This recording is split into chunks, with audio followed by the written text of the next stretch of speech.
Welcome everyone out to our Layton City Council meeting this evening for December 4th. As customary, we do like to start all of our meetings with a prayer and a pledge. We take turns up here on the dais, and tonight I'm going to turn the time over to Councilmember Tyson Roberts.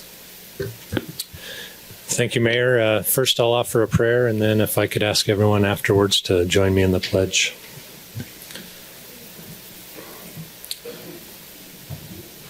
Our dear Heavenly Father, we're very grateful for this opportunity to gather together today to discuss the business of this great city of Layton. We're grateful for the opportunity to live in this great community, and grateful for our neighbors, for our community members, those who give of their time to make this area better. We're grateful, Father, for all of the city employees who dedicate so much of their time away from their families to also improve our quality of life, keep us safe. Grateful, Father, for this holiday season and the opportunity to celebrate the birth of our Savior, Jesus Christ. Grateful for the time to spend with families. We ask thy blessing, Father, to be with us this day as we discuss important issues that we will be directed to make wise decisions and listen when needed. I'm grateful, Father, for all of our many blessings, and we ask this in the name of Jesus Christ. Amen. Amen. Please arise and join me in the Pledge of Allegiance. I pledge allegiance to the flag of the United States of America and to the republic for which it stands, one nation, under God, indivisible, with liberty and justice for all.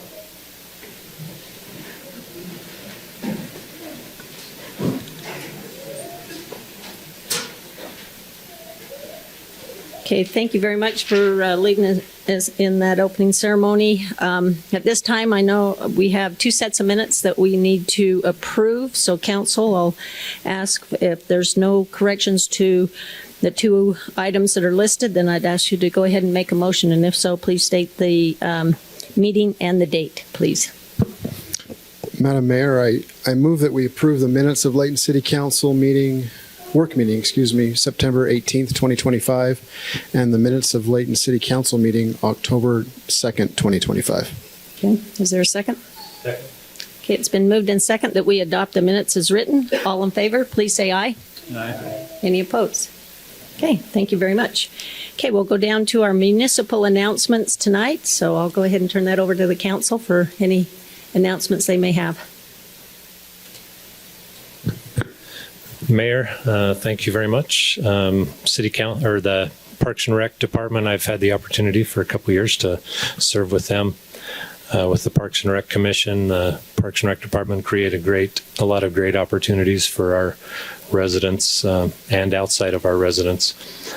First of all, the lights before Christmas are fully lit and ongoing just north of or just east of us here. Constitution Circle open from 5 p.m. to 11 p.m. You can walk through, you can drive through, or you can ride the train through. So a lot of different options to enjoy the festivities there. I believe the Rotary Club sells hot chocolate in the evening. So a lot of things going on there. As well, our good curator at the museum, the Layton Heritage Museum, just south of us on the plaza, made some connections with the North Pole and has a special visitor coming December 9th, 10th, and 11th from 6:30 to 8:30 p.m. Santa will be there. Bring the family. Enjoy the museum. Totally free, and just a great opportunity to come meet the big guy. Also, it's a little ways out, but in January, the Parks and the Recreation Department will be holding a jigsaw puzzle tournament. It'll be January 10th. This was really popular last year. 3 different tiers of difficulty, so you can get your family together. Registration is required, so go to the city website to the Parks and Recreation tab and look for the open registration tab. And I believe it'll fill up as it did last year quickly. So fun event when it's cold outside in January to go inside a gymnasium and stay warm as a family. So thanks, Mayor. Okay, thank you. Just to add upon those light displays out here, I think it's hats off to our Parks and Rec department on just the fabulous job they do year in and year out, and the fact that just for fun fact about that, it takes them quite a while to put up all those lights, and they actually start in October in order to accomplish this evening. But please pay attention to the list of events on the Parks and Rec website, because we will be having active pages next week as well, which is a fun narrative storytelling event that takes place in the park, and you'll move from station to station. And when that's on, the train will not be running, but pretty much every weekend the train will be there. As mentioned, you've got in addition to hot chocolate, they're selling churros as well. So it's chocolate, churros, and a choo-choo that can take place there. So anyway, support the active pages as well. That's a fun event. Okay, council, does anybody else have any announcements? One more thing, speaking of the museum, since there's so many of you here, there's a fabulous display on right now, and it's of all kinds of nutcrackers. The neat thing about this nutcracker display is its collections or nutcrackers from several different citizens throughout our community. So it's really a community display of nutcracker collections. Okay. With that, I'll go ahead and move on then to a fun part of our meeting, and one that we all look forward to, and to acknowledge a very special group of young students that are willing to participate in our Layton City Youth Council. So we have a new group each year, and tonight we have the honors of being able to swear in this group. And I know that each one of us take different roles without the city. And I know that Councilmember Thomas is our liaison for the Layton City Youth Council. Would you want to share any words before we get started with that? They look good. Okay, is Serena here? Okay, I didn't see you back there. Okay, so with that, I'd like to turn the time over to Serena, who is our Youth Council coordinator, council leader, who gets to work one-on-one with these kids. And so, Serena, I'll go ahead and turn the time over to you. Thank you, Mayor Petro. Members of the Layton community and Mayor Petro and City Council, it is my privilege to recognize the group of remarkable young individuals who truly represent the future of our community, the Layton City Youth Council. This civic group is composed of the best of the best. I keep telling everyone that. This is the best. These kids, they're the best of the best among Layton's youth. They're dedicated to service, leadership, and learning about government. Over the past year, the Youth Council has been incredibly active and productive. Their commitment to improving our community is evident in their impressive track record of service. They have selflessly dedicated their time and energy to a variety of causes, participating in no fewer than 10 service projects. Through these projects, they've collectively donated an astounding 417 service hours to our city, and raised over $600 for the Sub for Santa program. These hours represent tangible contributions to the well-being of our neighbors and the vibrancy of our shared spaces. Furthermore, this group is committed to civic education. They gather faithfully twice a month to engage in meaningful discussions and learn about the workings of both local and state government. This commitment ensures that their passion for service is matched by an understanding of how to effect positive change through civic engagement. The dedication, maturity, and community spirit demonstrated by the Layton City Youth Council is truly inspiring to me. They are a shining example of youth leadership, and Layton City is very fortunate to to have such an engaged and caring young citizens among us.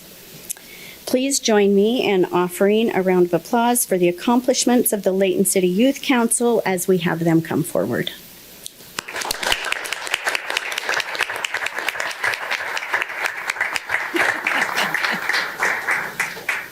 Please come forward on my side. You can go up and shake the council members and the mayor's hands before we swear you in.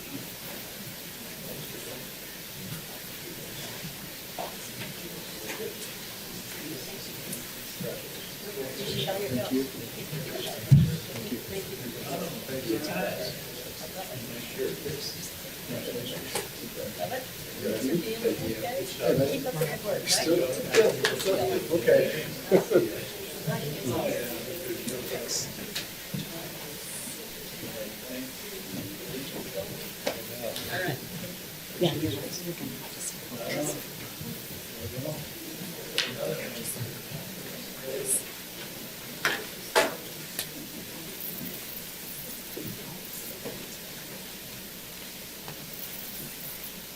Okay, I'm not going to be able to see you because I have to speak in the microphone. But raise your right hand and repeat after me. I state your name.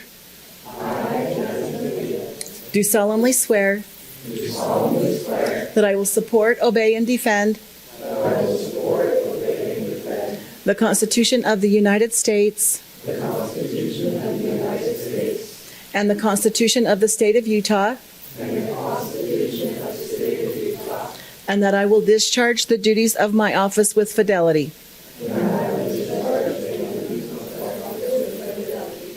Congratulations.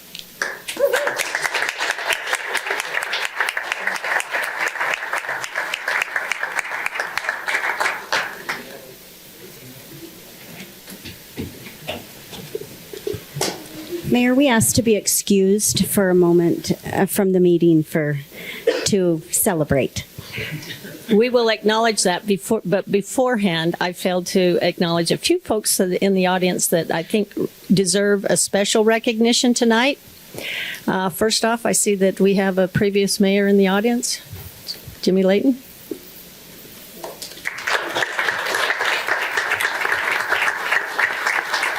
Thank you.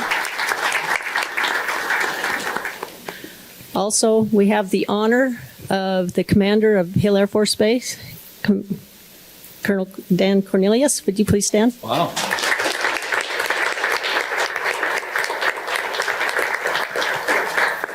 Also, we have a council member-elect, Mike Clendrianis.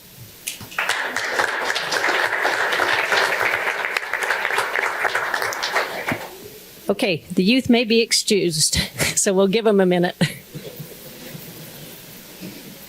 And while they're being excused, I just have to say thank you very much. You kids do a lot of work throughout the city. You help with all the different events, and it doesn't go unnoticed. And we do appreciate everything you've done and continue to do.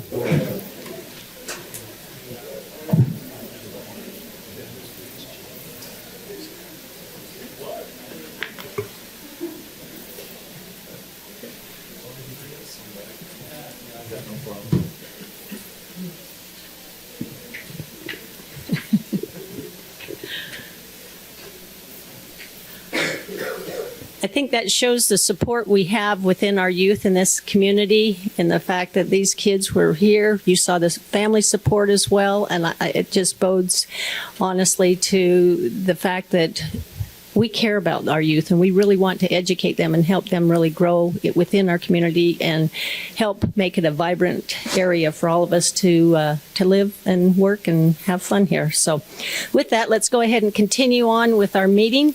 Now is the time that I'll open it up for citizens' comment. The citizens' comment period is for anyone who wishes to address this governing body. And however, if you're here though for our public hearing meeting, then I'd ask that you wait until we open that public hearing and we can hear those comments at that time. But other than that, anyone who wishes to address us, you're more than welcome to do so. Just please state your name and what city you're from.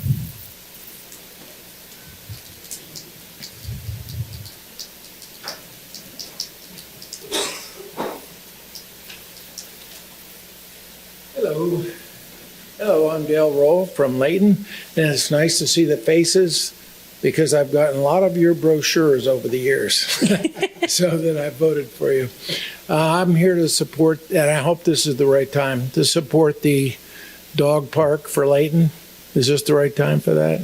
It's not on the item, so yes, this is a perfect time. Yeah, we have a group that's on Facebook now. And about 2 years ago, I was walking my dogs about 4 miles a day. Now, it's lucky if I do a mile. So I had a total knee replacement. So, and there's a lot of us that have lived here in Layton for quite a while. I've been here since '84, moved from Florida, worked here for 30 years at South Weber Elementary.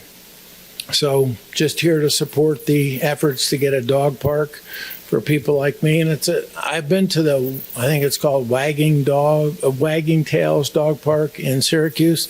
And it's such a great place to meet people, talk to people, such a wide variety of dogs.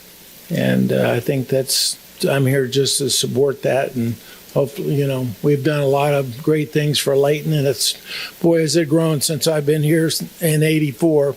And I was just hoping that maybe we could add that to our items that we've done. So I appreciate all your work that you do. So thank you. Okay, thank you. Okay, is there anyone else? Go ahead and come up.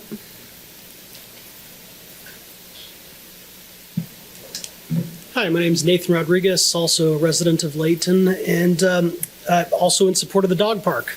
I've lived here since 2018. One of the first things that I've noticed is I did an online search for a dog park and was a little bit surprised to see that there wasn't one in Layton. I thought perhaps it was called something else or referred to as something else, but it looked like the nearest one was in Riverdale, the greater Ogden area, and was just kind of surprised that the city of this size and caliber just didn't have something for dogs. I'm fortunate to have a fenced-in yard for our dogs to run around in, but many other dog owners who live in the city aren't as lucky. A dog park is a gathering space for dogs and owners to be able to socialize.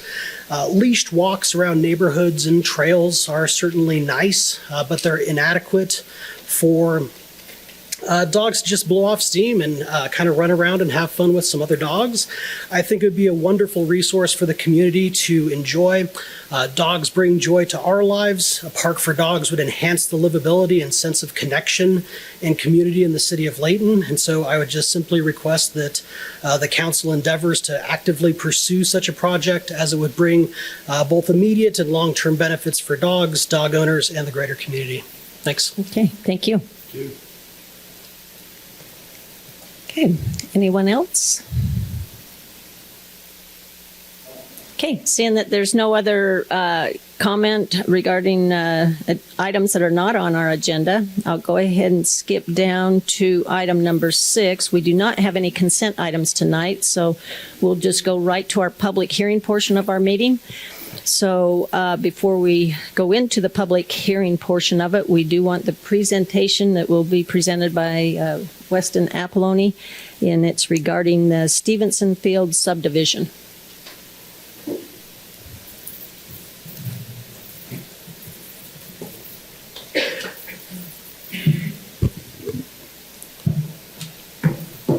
Thank you, Mayor and Council. I am going to just make a note. I've noted so I don't forget, but just in case, I'm going to bring it up right now as part of our recommendation. There is a resolution number that was not tied to. The resolution is called out, but the resolution number is not called out in your staff report. So that resolution is 25-53. So as a part of the recommendation, that is tied to the development agreement. So approval of that development agreement would be resolution 2553. Thank you, Mayor and Council. Before you tonight is an annexation and rezone request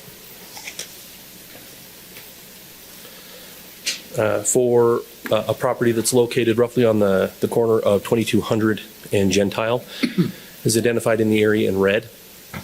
This is the area identified for the rezone. There is some area of this ground that's already annexed into the city. And then this is the area in red that's identified for the annexation. So there is a total of 75.66 acres for the full project, 58.42 of which is being requested for an annexation. Just a few components of the development request. This is a rezone request to an R110 PRUD. This includes a total of 75.66 acres. That includes a portion of the city owns, which is 7.24 acres of a detention pond. The detention pond is not a part of the development. The density or open space will not be included as a part of this development. It's just included within the annexation, tied to the annexation requirements of the county, that there is no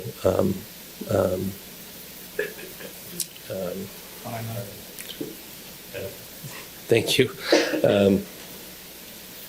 So the Stevenson Fields subdivision concept includes 335 residential units, 92 single-family front-loaded lots, 170 single-family rear-loaded lots, and 73 townhomes.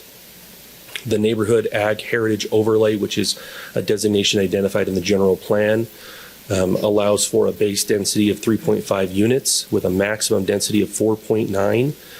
The proposed density is 8.9. That density is occurred by providing open space amenities, design amenities, and additional recreational facilities to allow for that density increase. The R110 PRED with the ag heritage is required to have 20% open space. The development is proposing 22.6. And then the maximum number of townhomes that are allowed or attached units that are allowed are 30%. They're providing 73, which is 21.8% of the units. This development is tied to a development agreement as well, as mentioned earlier.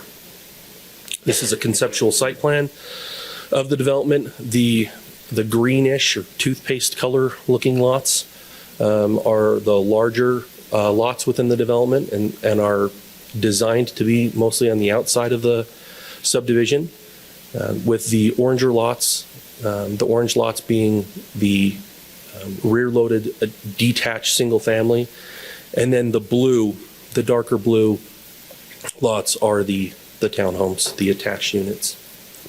As you can see, there's a wide variety of the open space that we talked about. This is you can see the gray area here is identified as the city's detention basin, and there will be a trail, part of the regional trail that will be placed with the development on city property and within the property of the development, which will be part of as I said, a regional trail. This is the neighborhood context to give you an idea of how the roads connect.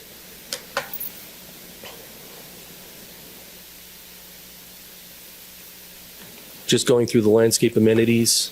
Again, there's 22.6% of open space. This includes 5 development parks, 2 developed parks that could be potential dog parks. They're still working through that. 2 picnic areas, outdoor recreational areas, interconnected trail systems, and again, that Utah Power and Light Corridor Trail. This development is tied to a pattern book. This pattern book is designed to outline the design standards and the setbacks and all the requirements for building within this area. The pattern book is based off our municipal code, and the design standards are based off of the product the destination has been researching to bring to Layton, and that they've recognized that these styles and qualities they've seen within Davis County and Layton that have been timeless, that they want to keep and continue to add to our area. Just as a snippet to give you an idea of what this packet would look like, this is one of the pages that regulates the single-family detached narrow lots. On the first column here provides your setbacks and your requirements for your site plan. And then your allowable projections, your garage requirements, we require the garages to be at 20 by 20 feet. That's interior dimensions. That's the largest we can require from state code. And then additional criteria for porch design or potentially patio design on each of the units. The architectural styles are outlined here: arts and crafts, colonial, farmhouse, and English romantic, and are tied to each of the types of units that we've discussed.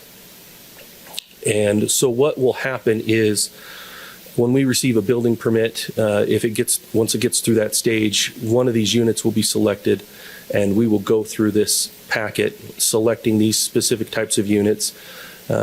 These units will be tied to a specific facade as outlined here, and then we will tie them to the specific windows that they provided for each of the unit types, the columns, the roof structures, and that's what they will be permitted to build. Parking analysis was completed with the review of this development. The area I outlined in red is identifying the guest parking areas. Each of these units will be required to have 2-car garages.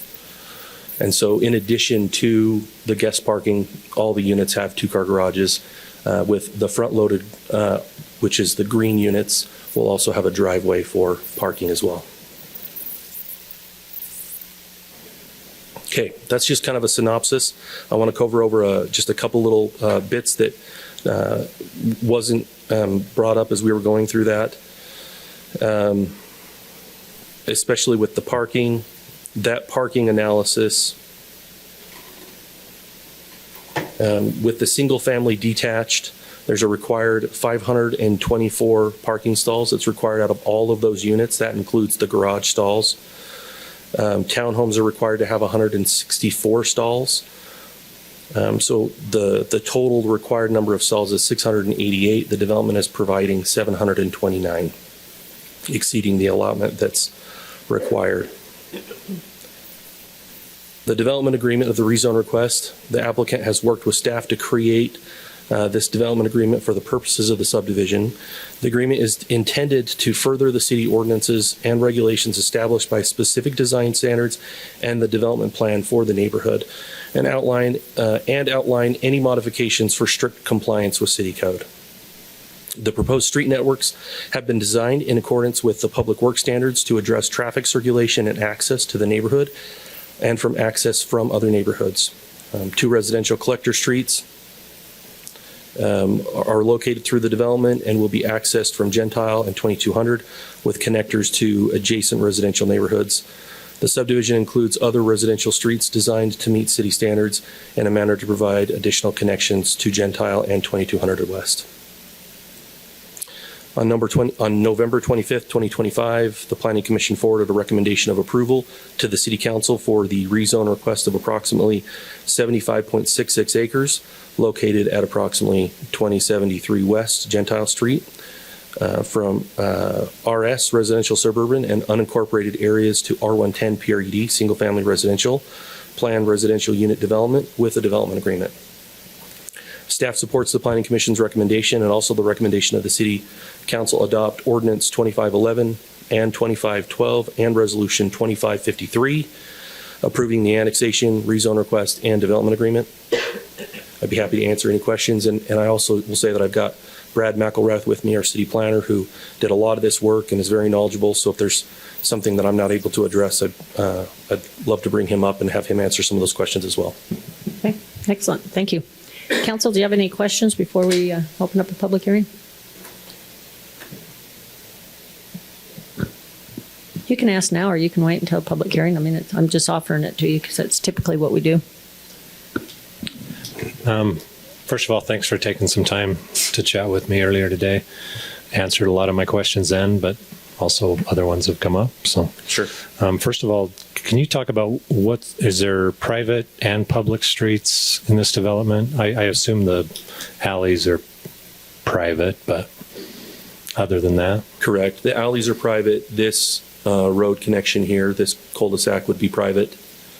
Everything else is public. So all of the lettered streets are, well, Yeah, all Everything but the alleys. all the interior Everything but the stuff, rear yep, load. all that's private. All these are private. Okay. But your main street network that you see, all of that is public. So what are the widths of those different streets? The majority of them are 58 feet. This one up here is a 62-foot right-of-way. Okay.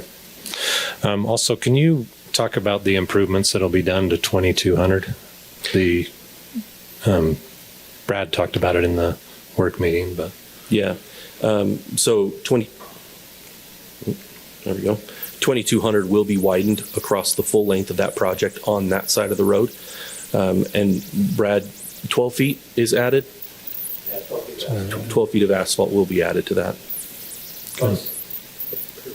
Plus curb and gutter, sidewalk. Yeah, curb, gutter, and sidewalk will be in addition to that 12 feet. That's just the asphalt.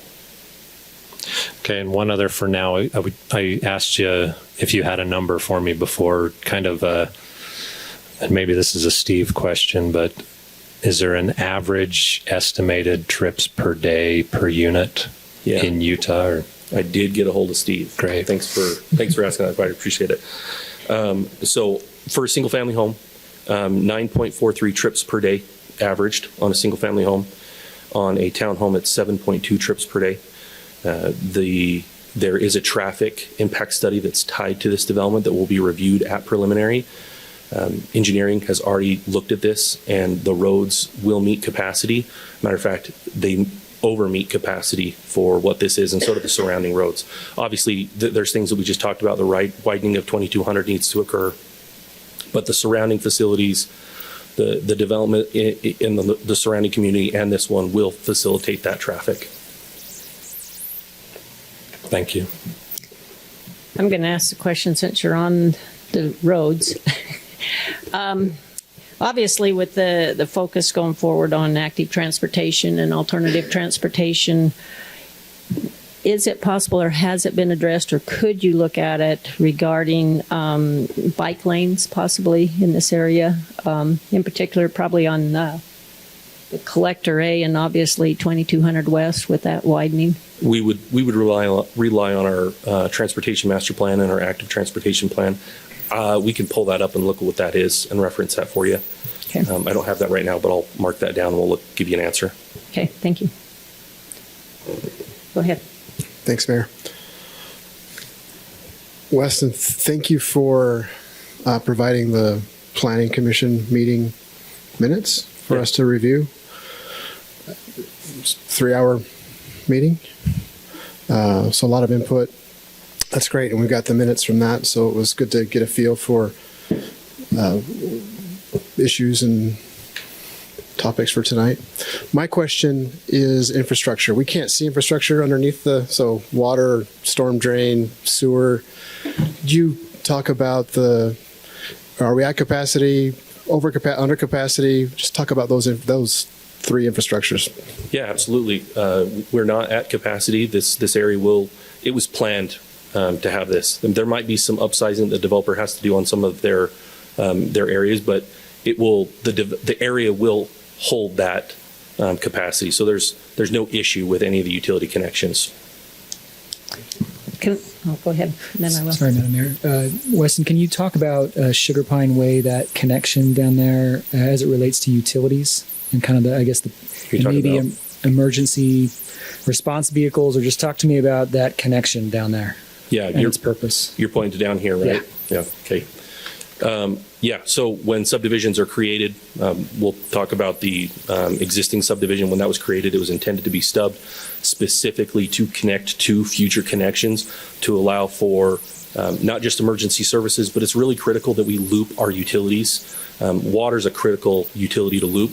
Once we go too far with our water lines, the pressure suffers if we don't have looped connections. And so our roads are not just servicing our roads, they're servicing our utilities as well. So our storm drain, our water, all of our utilities generally sit in our roadways. And so not just for access, but it's a critical connection for emergency services and our utility connections.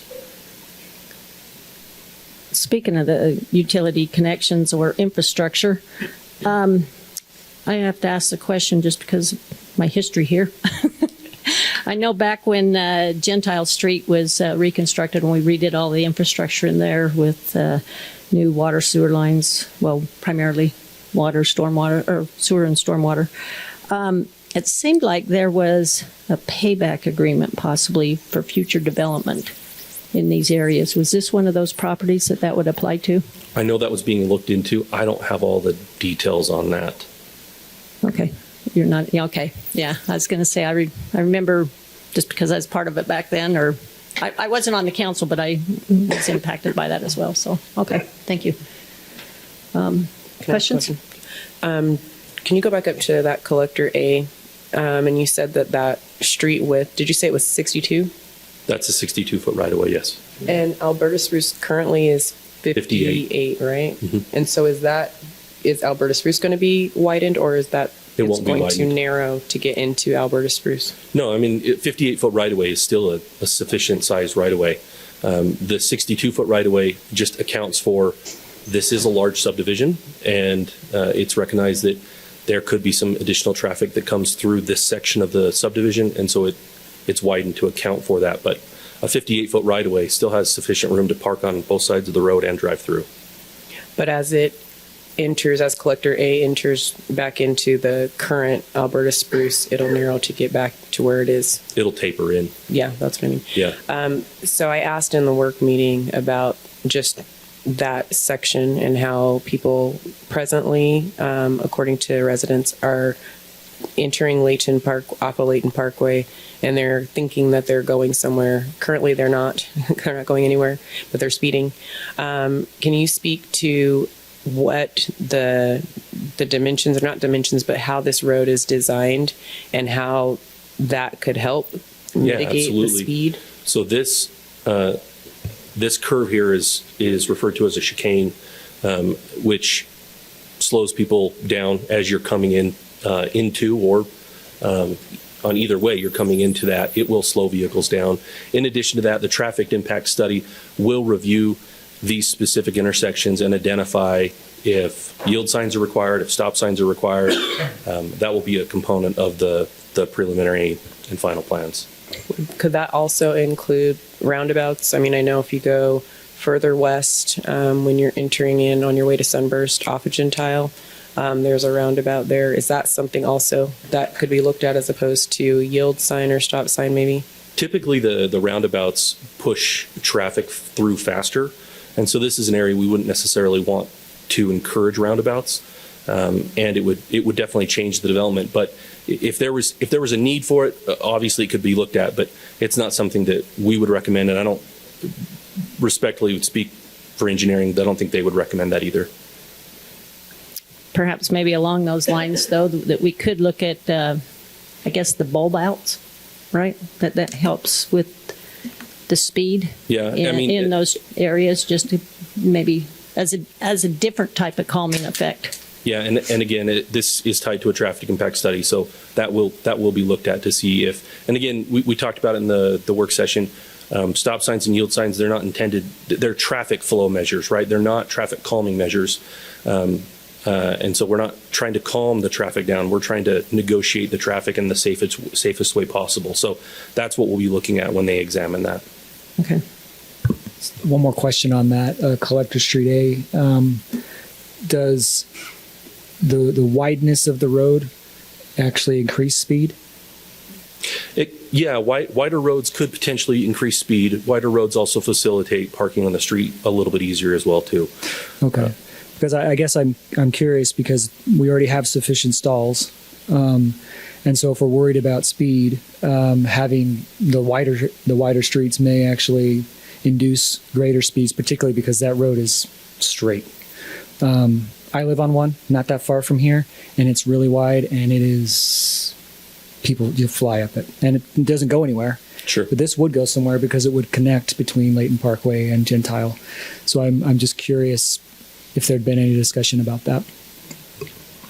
Yeah, it's a good question. I would rely on engineering, their full recommendation, recognizing that that there is going to be some cut through, but their analysis was that this cut through would be limited as far as not trying to access the West Davis corridor and not trying to access other regions beyond the developments that are within the short span of where they're already at.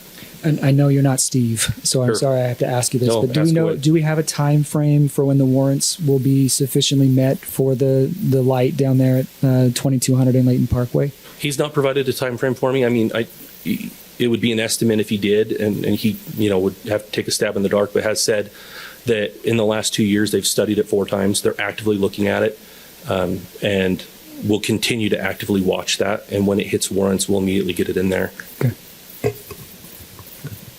Okay. Question? Go ahead. Just open space. I know something was said and I missed it. So open space is more than is Required for this Yeah, so development? they're required to have There it is. 20% open space. They're providing 22.6. Okay, Which- and then when we talked in the meeting, you guys mentioned that part of that open space will be playgrounds. What we call playgrounds today, and then part of that open space will be playgrounds, what we had when I was a kid. Hills, rocks, places to play without plastic being in the way. Okay. Speaking of open spaces, just for clarification purposes, the detention basin is not included in this open space, correct? That's correct. So I think some folks were questioning that, and I just want to make sure that's clear. So for full clarification, they are putting in a trail through that detention basin. That's still, even though they're doing that, that's still not counting towards any density bonuses or any open space requirements that they're required to have. Okay, thank you.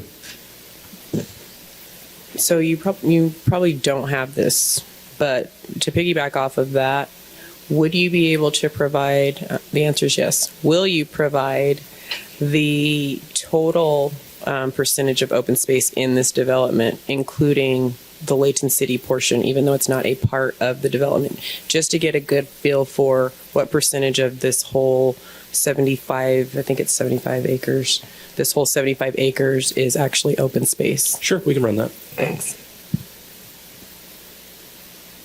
Okay. Any other additional questions? One more, Mayor. Okay, that's fine. That's If you the have purpose it, of Greg. this. Just looking at the Collector Road A, is it called?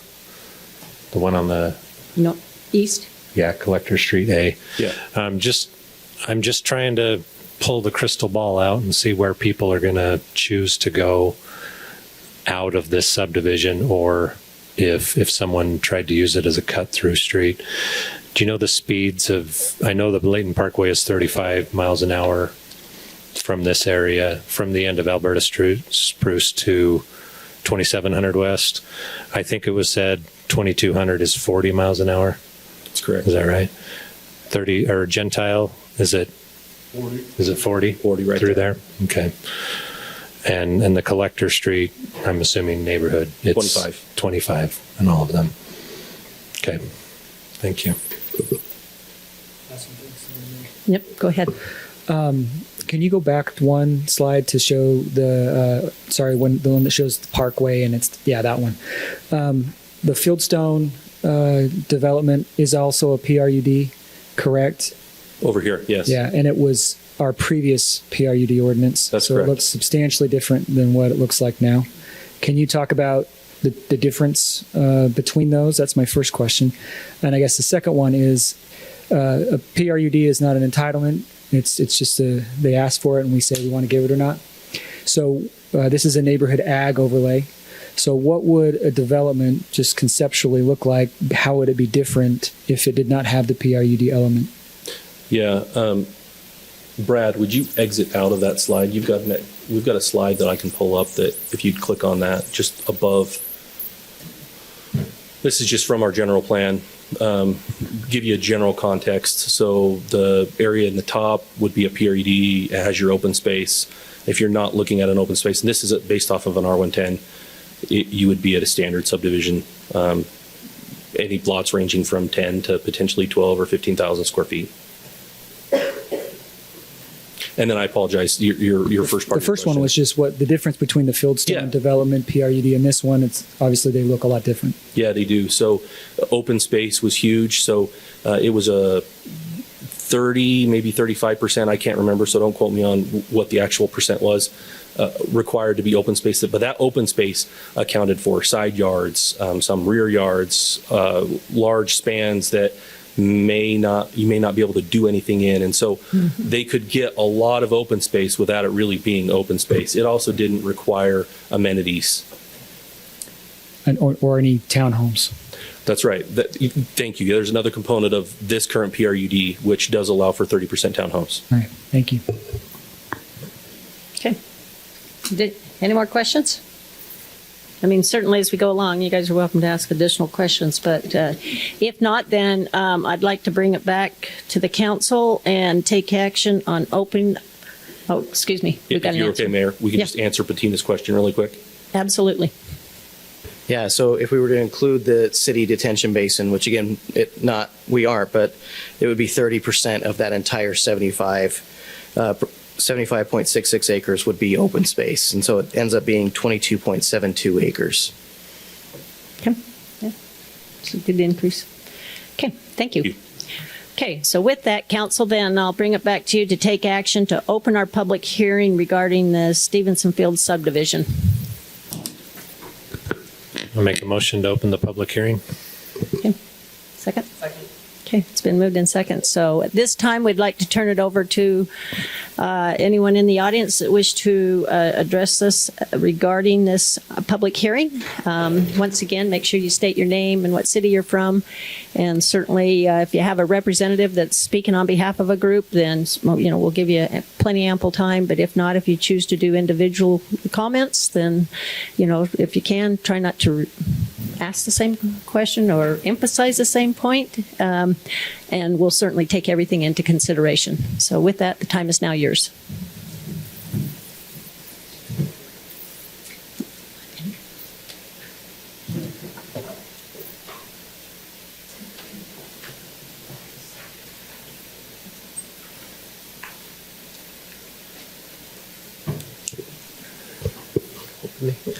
Hello, my name is Travis Baker. This is my wife, Marcy. We are Layton City residents. We live in the Evergreen Farms Phase 1 subdivision directly to the south on White Pine Drive, so our property would abut the development. We drafted a petition that we presented to the Planning Commission. I forwarded that to you council members in an email, also with our other thoughts. I'll do my best to speak a little bit for our neighborhood. A lot of them had prior commitments, busy time of year. They wanted to be here, but there's a lot of stuff going on. So first off, let me say thank you. We do understand how much time and effort and thought you put into this thing. We have family members that have served in city councils and as mayors, and we understand that you put a lot of time and thought and effort into this. We appreciate the opportunity to come and talk to you about this and express our concerns and have you listen. We want to be clear. We're not anti-development. We understand that growth needs to happen, that growth will happen. We appreciate that the landowners have a right to sell property, and we appreciate that developers have a right to develop that property and to do it in the way that best benefits them. We just want to express our concerns that we have a real concern for the safety and public health in our neighborhood with the increase in traffic. I know that there's obviously been efforts made to provide adequate parking stalls, and engineering studies have been done. But as an engineer by profession, let me caution you, even though I live by the numbers, they don't always tell the full story. And just because a road has capacity doesn't mean that it won't be too busy for children to play on it. So we really would just love to see this development not connected to our neighborhood. That would probably alleviate most of our concerns. Our neighborhood right now, the utilities are fine. The emergency access is fine. Eventually, it'll obviously have another little piece connected there to the south that'll provide even more access and utility loops. So that would be our request, is that you direct the city planner and the developer to not connect our subdivision on top of all the other concerns, but that would be the easiest way to alleviate our concerns. I just would like to share, excuse me, a brief experience that happened in our neighborhood this summer, one that really shaped how I think about the safety on our streets. My 11-year-old daughter was out riding bikes with her twin sister and a friend, something that they do all the time in our quiet neighborhood. It was an ordinary afternoon, and in an instant, everything changed. Out of nowhere, she lost her balance, fell hard, and became pinned under her bike. She couldn't move. The fall snapped her thumb, and she was lying in the middle of the street, scared and in pain. And then she heard the sound of an Amazon delivery truck coming up behind her. She told me afterward that she was terrified, absolutely convinced that she was going to be run over because she couldn't get out of the street. As a parent, hearing your child say this and describe that fear, it stays with you. Thankfully, her twin sister managed to jump off of her bike, run back, lift the bike off of her, and get her out of the road. Their friend called her mom, who was able to drive over, pick her up, put the bike in the truck, bring her home. We were unbelievably lucky that day. We were blessed, really, that she walked away with only a broken thumb and a sore ankle. But I keep thinking about how easily that could have been different. And this happened in a quiet, low-traffic street, the kind of street where kids are supposed to be able to play and to ride and just be kids. That's why the safety in our streets matters so much to us. Our kids play here, they ride here, they grow up here. Even in a quiet neighborhood with minimal traffic, accidents happen in an instant. Adding hundreds of cars cutting through our small streets, delivery truck drivers, Walmart Plus, Uber Eats, all of those things, besides the residents of this new community, will only increase the odds of a situation ending like this, ending differently. We're speaking up today not because we're against of growth, but because we want our children and everyone's children to be safe in the streets that we use every day. Thank you. Yeah, thank you very much.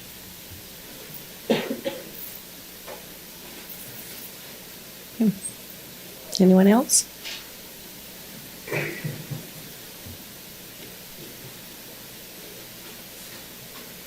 Good evening, everyone. I'm Lauren Jepson. I live in Layton. I live kind of around the corner from Travis and Marcy there in the Evergreen subdivision. So I guess quick question. I know it was mentioned the widening of 2200 for the new portion. Has there been any discussion about widening for the portion with the existing houses already? Just want to throw that out there. Yeah, I think what we'll do is we'll hear all the comments and then we'll come back and address them. Just throwing that out there because I've heard of that. That's happened in, my friend lives in another neighborhood and that happened to him and they took like 6 feet of his yard after he was already there and that was very upsetting to him. So I'm wondering if that's going to happen to the people that are already existing there. Just throwing that out there. But I agree with Travis here. So I'm not an engineer by trade, but I worked with a lot of them in the military and as a defense contractor and other places. And just because you can doesn't mean it always works or is a good idea. For example, so I flew the B-52, and one time we had a bunch of Boeing engineers come and say, "Oh, we got this cool new product and everything for inside the cockpit and yada yada yada," and they took an hour or two explaining how this worked on a laptop, and we all just looked at each other. And mind you, we called ourselves, we're just crew dogs. Okay, we just want to know how to turn it on. Like push a button to make it work and turn it off. That's all we need, right? Another example, after I flew the B-52, I went to special warfare and we had guys come and show us all this cool tech. And we just called ourselves Knuckle Dragon TAC P, stands for Tactical Air Control Party. And we just like to break stuff, to be honest. And they brought us all this tech. And again, we're just like, where's the on, off, make stuff blow up? Like, we just want to do that. And then again, as a defense contractor, people pointing out, oh, the engineer's great job doing their thing, but it's like, how do we stick our hand behind here and make some adjustments and maintain this? And they're like, Oh yeah, I haven't thought about that. So with all that being said, I know the engineers have done their studies and things, but I mean, if you just rough math, that's like additional 1,400 people, another 700 cars. I know they say it might work, but is it really a good idea? Is it really going to work? I know a lot of us, we live right all around there. We grew up riding our bikes there and everything like that. I'm all like, again, I'm like Travis, I'm all for building housing and we need that. But is there a way that we can look at it and potentially change it? I know we're like way down that road with the development agreement. But in the military, we always say there's a waiver for everything. So I'm always like, well, how do we make change? So that's just my question is could we look at it and really be like, is this really going to work? And then how do we make that change in the development agreement to make that happen? So thank you. Okay, thank you. Anyone else?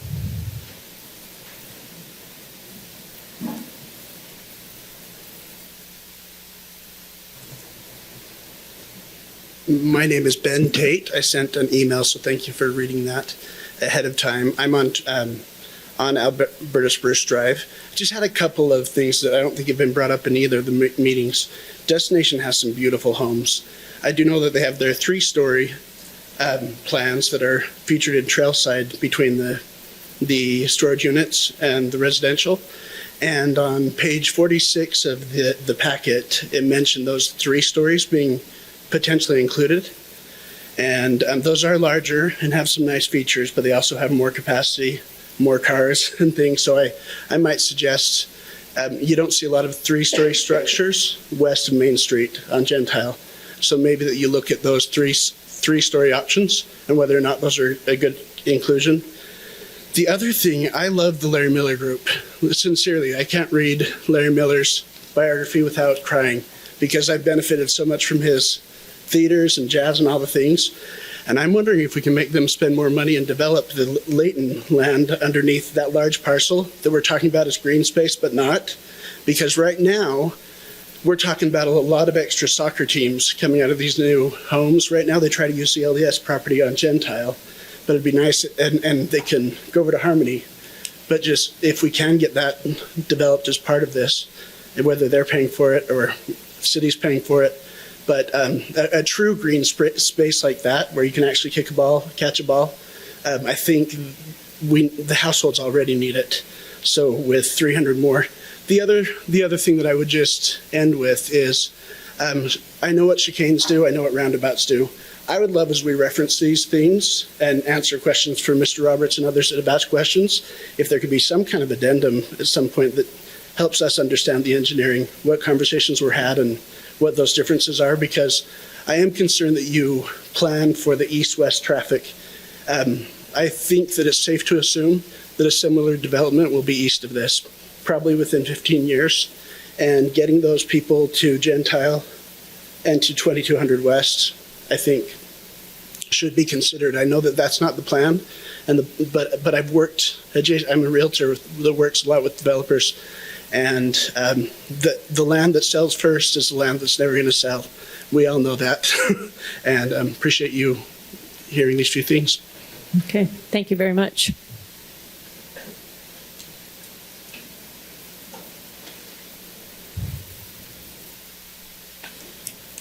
I am Winston Gillis. I also live in Layton. I'm in the Evergreen Ivory neighborhood to the east of Travis's, and my concern Excuse me, do you mind restating your name? Yeah, Winston Gillis. Weston? Winston. Winston. Yes. Okay. Go ahead. Okay. My concern is the collector road that comes down through Alberta Spruce, going from, it looks like Gentile down all the way over through our neighborhood to Parkway.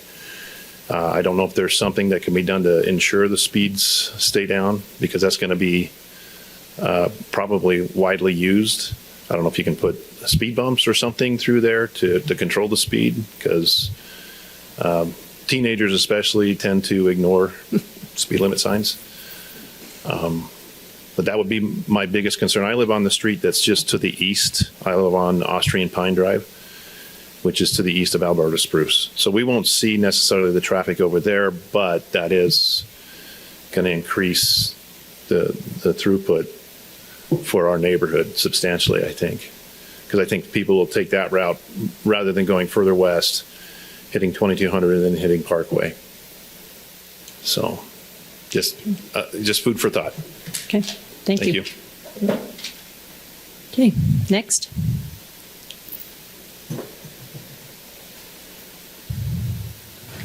Mayor and Council, my name is Tom Toronto. I also live in Layton City. This is actually the third time that we've lived in Layton City. I grew up in Farmington and thought that was heaven, and we've truly learned to appreciate Layton as a little piece of heaven as well, especially when you pronounce it without the T. Layton, mountains, and other things. So my background is in the geospatial industries, GIS. So Doug Pierce is one of your residents. He just recently left here.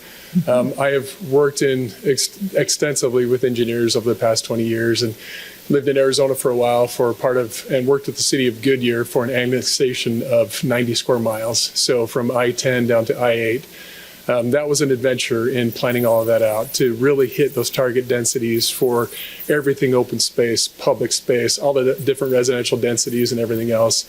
I understand, having worked with at engineering firms, the time spent to create iterations of these layouts. It takes a lot of time. It takes a lot of effort and sweat, and those poor drafters who get to go back and redraw all of the layouts in the homes. And I know that there's iteration 2, 3, 4, 5, 6, possibly. I believe that looking at the single unit homes in here and having done some of these myself in the past, that there might be an opportunity to go back and look at this and see, and I understand that there's an effort to try to really provide opportunities for homes. I have kids. I know, they want to live in Utah at some point as well, and not quite sure how they're going to be able to afford these homes as well.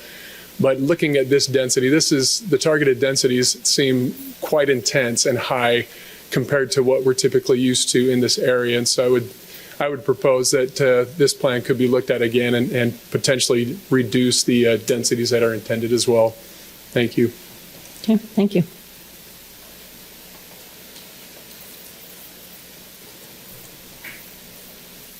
Okay, anyone else?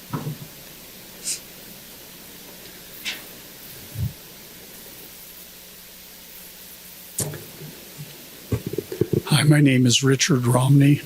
I've submitted a statement, I guess is what you would call it, to the council, and appreciate your attention to that, and received a letter from you, Mayor, and I appreciated that response. I have some notes I've taken during the meeting. I'll go through those in just a moment. One of my questions was what we really mean by agricultural heritage. It's a term that sounds nice. I don't understand what we're doing in any of this that preserves agricultural heritage. It just seems odd to me that we're justifying something that is doing the exact opposite of what it says it's doing to me. I'm particularly concerned about the bird habitat. Was the primary focus of the letter that I wrote to the council. If we could go to the diagram that had the different colors on it.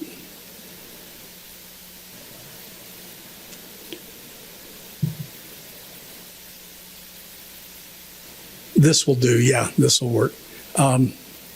If you look up in the upper corner of that diagram, right at the top right corner, you'll see underneath the power lines there, they've already planned that as an open space. If you go to that upper right corner, there is a grove of trees there that has been there for years. That is the habitat of native birds in the area. There's a pair of hawks that live in the area.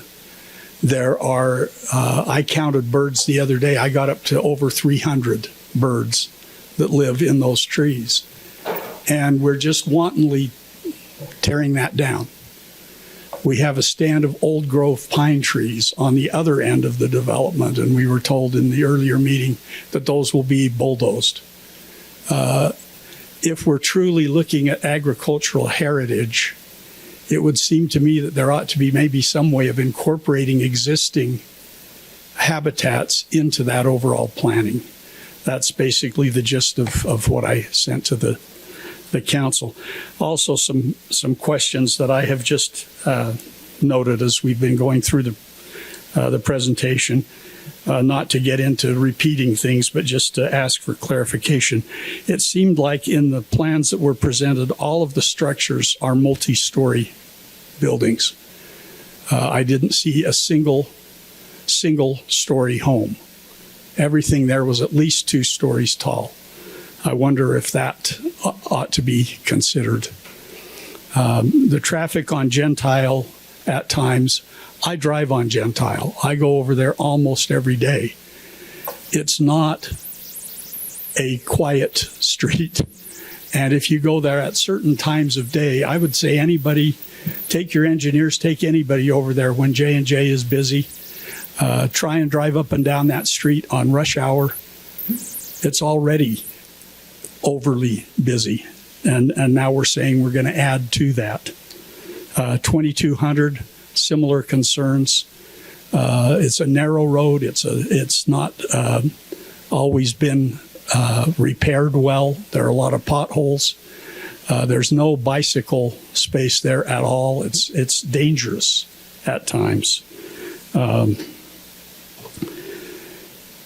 We're going from what zoning to what zoning. I'm not sure I understand all the zoning things, but it seems to me like we are going from a lower density zoning to a higher density zoning.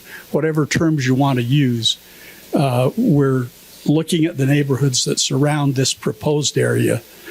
There's going to be an increased density, whether you call it high density, low density, whatever. It's an increase of density compared to the other neighborhoods around it. Some of us don't understand why, if the water shares are sufficient as they are now, then why did we have water rationing just a couple of years ago? If we truly have sufficient water for the area, then why have so many of us had to cut off our water before the growing season was over?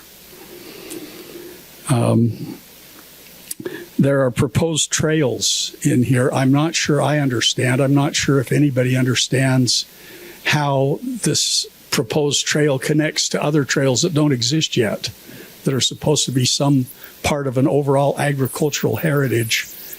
How is a trail preserving agricultural heritage, especially a trail that only goes from one end of the development to the other end of the development and doesn't connect to anything?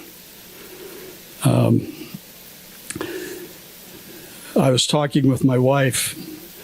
By the way, I live on Austrian Pine Drive, which is just around the corner from that top part of the area. My wife and I were talking and said that we moved to the country to get out of the city. Now you're trying to put us back into the city. And one of the reasons we moved here was because of the agricultural feeling of the neighborhood.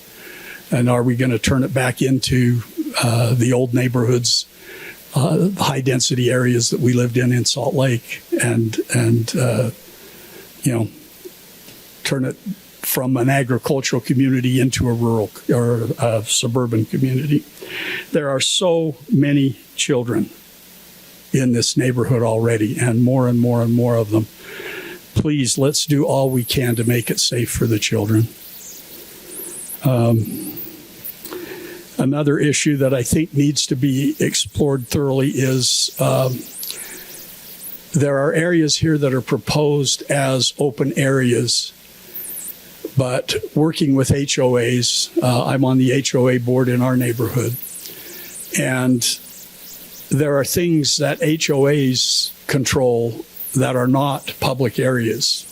So how much of this will be limited by the HOA to members of that particular neighborhood, and how much of it will be open to full community access? Those are my questions. I thank you for your time. I appreciate your willingness to listen to us as citizens. Thank you. Okay, thank you very much.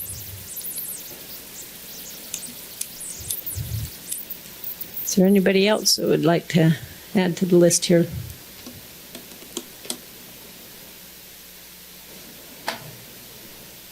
Okay, well, seeing that there's none at the moment, Weston, do you mind coming up, back up? And Brad, if you need to, and let's kind of address some of these questions here that these folks have. Hopefully I captured everything, but catch me on something if I don't clarify it enough. There's some concerns around increased traffic. This neighborhood, it will bring traffic. I think we recognize that, and I appreciate the concern. One thing that I would say about this development is the majority of these homes are rear loaded, and one of the benefits of a rear loaded subdivision is that it moves the driveways to the rear portion, and it limits the access points and interactions pedestrians can have with vehicles.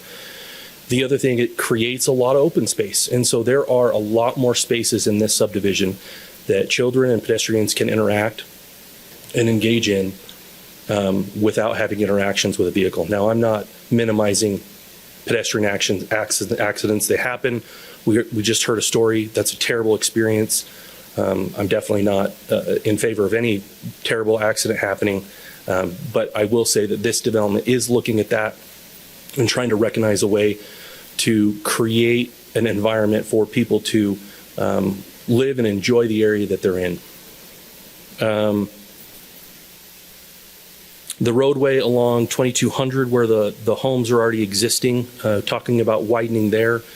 Generally, if there's some existing homes that there is not a widening that has already occurred, that would be tied to, generally, there's some caveats to this, but generally tied to a city project. So those homes there, if that roadway has not been established, it would be tied to traffic counts and traffic numbers, and engineering looking at that and saying, if it's on the city to widen, we would go in and take care of that as a project. If it's an area that development will occur eventually, and we can count on the development doing it, then the development will put that in. There are cases where the city recognizes that the road needs to go in and the city puts it in. Mayor, you referred to it earlier where that happened on Gentile, and so payback agreements are established to make sure that that is established and covered.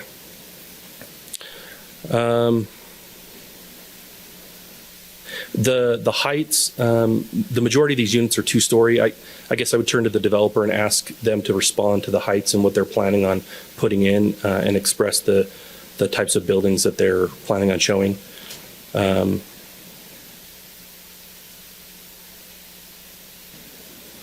The ag heritage, I appreciate the concern about ag heritage. The intent of the ag heritage is to allow for an option to preserve agricultural options. Now, that can be community gardens. There could be a broader concept to what that is, but it's also intended to preserve the agricultural ground that was there in an open space format. We recognize that, and when we went through the general plan process, that West Layton is going to be built. And a lot of people are coming, and as farmers want to sell their ground, more growth is going to come. And so part of that was looking at it and saying, there's got to be a way to preserve some open space. We recognize that we have a lot of open spaces that are passive that may not be my open space, but I enjoy looking out and recognizing that there's some room between me and others. And so part of this is to preserve some of that open space. And that's what this ordinance does is allows that 20% in here, 22 point, whatever that percentage is, in open space, to preserve that ground, to have some open space. I appreciate Destination's thought process in trying to create the parks that are a little bit more natural, and they can speak a little bit more to that when they get up if they want to. Traffic on Gentile, I just want to touch on that for a second. So in this section of Gentile Street, the traffic has actually been reduced by 30% since the West Davis corridor went online.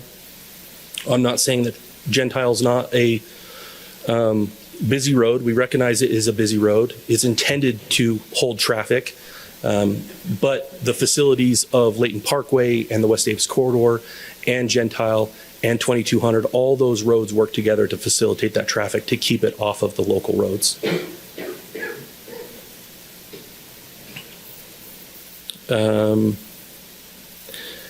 As far as trails connecting, there was a comment tied to how are these, especially the power line corridor. So we're creating a trail that, quote unquote, goes nowhere, right? This is how development occurs. These are how a lot of these trails are established. This is part of our trails master plan to have a regional trail along that power corridor. This is the first step. As developments occur, these through the PRUD is a great tool for us to get the trails installed.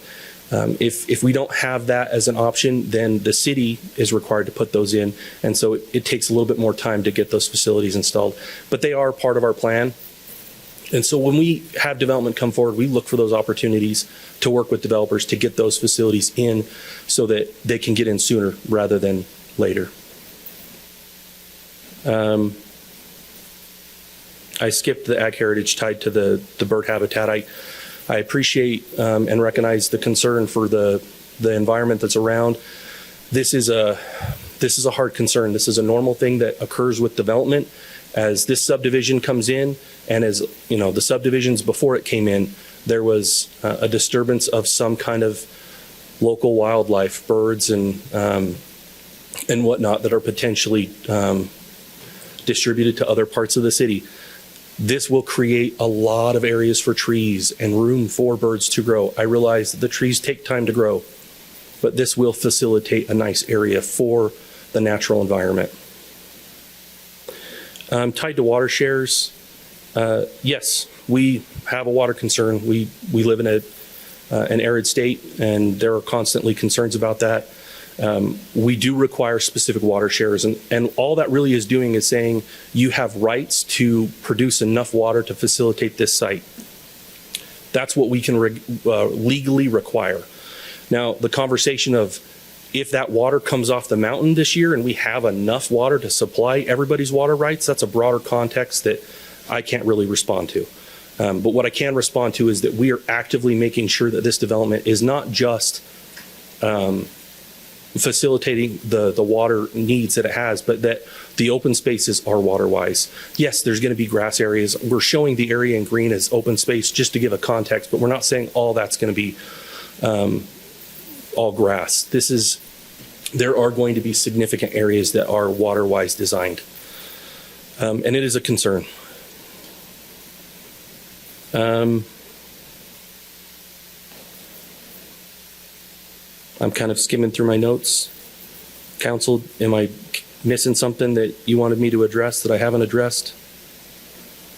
Well, I think the developer would probably address the HOA open space, even though you just touched on it, but as far as what their intent is. Zoning? The gentleman had a question regarding zoning. So it's a good question. So the zoning, the request is to go to an R110. An R110 zone is a standard single-family residential zone that allows for 10,000 square foot lots. The PRUD component is an overlay on top of that.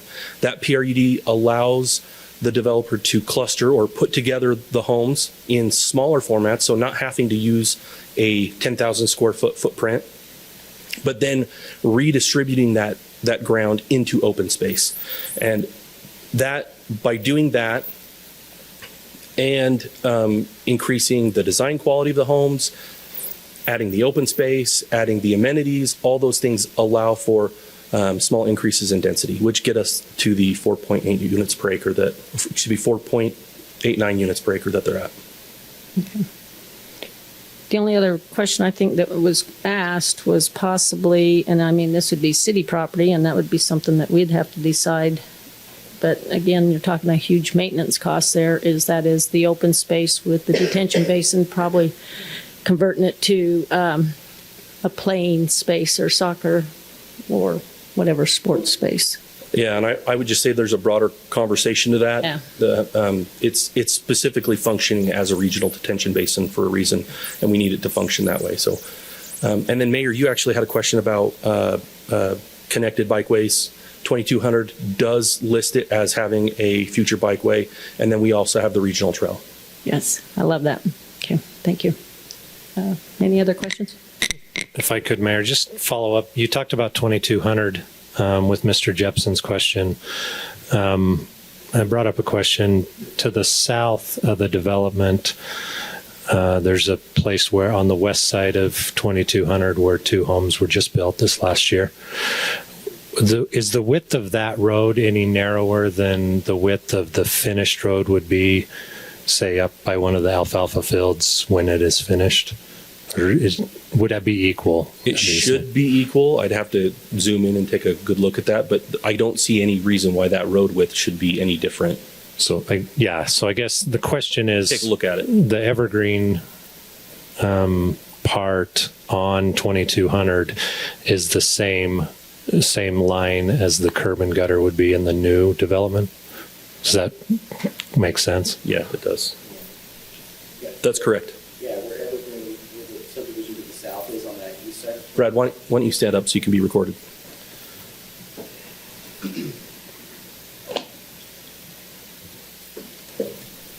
Sorry, I was looking at my computer and trying to answer your question. But yeah, on the east side of 2200, it'll line up with that curb, gutter, and sidewalk there. The west side, there might need to be a city project in the future.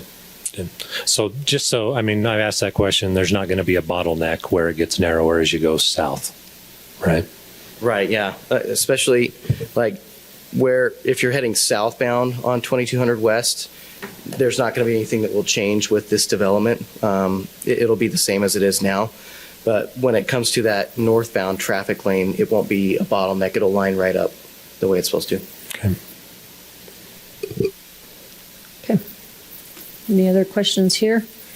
If not, I think we'd like the developer to stand up. I do have one question for him just because I kind of heard the concerns in our public comment portion of our meeting. And obviously you heard that we had proponents of dog parks, and I know that this is a challenge. You guys have certainly looked at it, but the what if scenario, what if you can put one in, where would it most likely land in this development? Because I think that would be a concern here. Sure. Brandon Ames, I am a Layton City resident as well and represent Larry H. Miller Real Estate and Destination Homes. There's some technical questions about that. Sean has been kind of managing this. I know he has chosen at least 2 places for dog parks. Thank you. Sean Athey, Larry H. Miller Real Estate Destination Homes. I need a pointer. It's easier. Is there one that I can? Where we can see A, B, and C. Well, there's a pointer over here that he can use as well to kind of help all of us.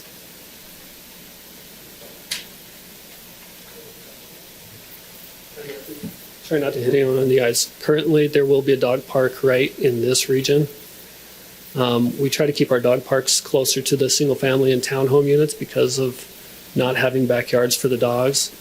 And we are exploring the option of another one here and a smaller one in this area, kind of analyzing those 2 spots right now. Excellent. So we do know that there will be one in this parcel for sure. Okay. That works. I want to thank everyone for all their work. Staff has been incredible to work with, and it's been a long process, but I know a lot of time and effort has been put into this. And I do want to thank everyone who came to voice their opinions and their concerns. I think that's really important. It's what makes this country great.